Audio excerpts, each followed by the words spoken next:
તરફ અમદાવાદમાંથી ઝડપાયો હાઇબ્રિડ ગાંજો। રમકડાની આડમાં ગાંજાનો વેપાર થતો હતો અને ફરી એકવાર ફોરેન પોસ્ટ ઓફિસમાંથી ગાંજાનું પાર્સલ મળી આવ્યું છે। પાર્સલની તપાસ કરતા તેમાં ₹1.70 હાઇબ્રિડ ગાંજો હોવાનો ખુલાસો થયો છે। સુરક્ષા એજન્સીઓએ સોશિયલ મીડિયા દ્વારા કેટલાક ઇનપુટ મળ્યા હતા, જેના પર વોચ દરમિયાન 37 જેટલા શંકાસ્પદ પાર્સલને અટકાવીને તપાસ કરવામાં આવી હતી।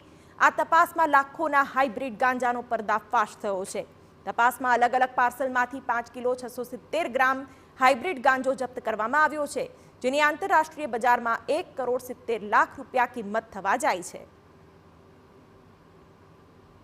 સુરક્ષા એજન્સીઓની નજરથી બચવા આરોપીઓ અલગ અલગ કિમિયાનો સહારો લેતા હોય છે, જેમાં ટીટોઝ, Doritos, cookies, kids travel airbed, soft toy, Bluetooth સ્પીકરમાં પાર્સલ સંતાડીને ગાંજાની હેરફેર કરાતી હતી।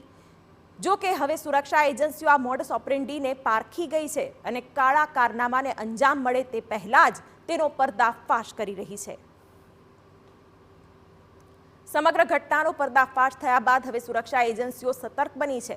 પાર્સલમાં ગાંજો કોણે મોકલાવ્યો, અમદાવાદથી પાર્સલ ક્યાં જવાનું હતું, કોણ તેનું રિસીવર હતું વગેરે સવાલોના જવાબ શોધવા હવે સુરક્ષા એજન્સીઓ તપાસનો ધમધમાટ કરી રહી છે। ત્યારે જોવાનું એ રહે છે કે પોલીસ તપાસમાં નવા શું ખુલાસા થાય છે।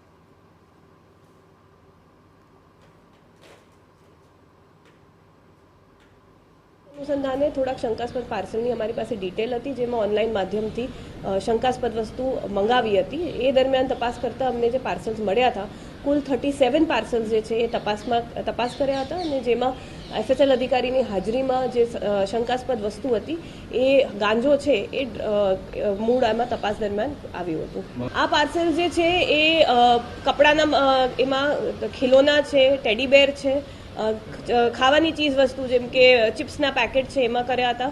પછી એલઈડી સ્પીકર છે, ઇવન આપણે જૂતા છે।